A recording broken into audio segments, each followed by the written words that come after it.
Hello mga kakampun! Welcome back to my channel, Roy Mulanda. Are you alright? Yes, alright! Ngayon ay magluluto tayo ng aking ulam. Of course, mayroon akong ingredient. Bisogo na isda. Ayan. And then, nilagyan ko siya ng batuan. Okay, let's start. Of course, mayroon akong suka. Ilagay ko na yung aking isda. Okay, dito ko lang siya ilagay. Ayan. Of course, lagyan ko siya ng vinegar. O, diba? Sarap siya.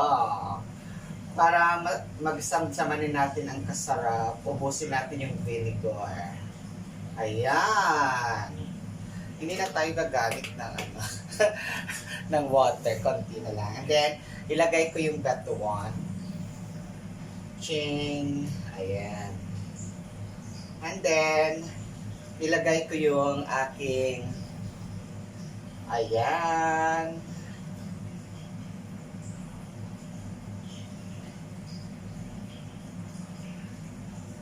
Luya para masarap. And then, bawang and sibuyas.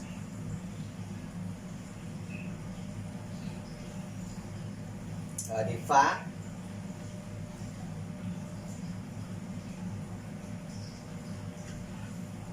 So, let's start.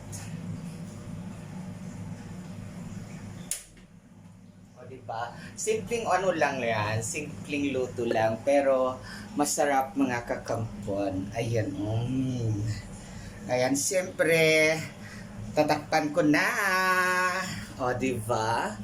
Tatakpan ko na ito, ayan. Ito nang gamitin nating pantakip. O, diba? Ay, bongga. O, diba? Ngayon, ayan na, nilagyan na natin ng suka. Talagang bonggang-bongga talaga siya, kumukulo at saka may batuan pa. O, ayun na, luto na ang ating paksiw. O, diba? Bonggang-bongga talaga. Sarap na, kain na tayo. Thank you for watching!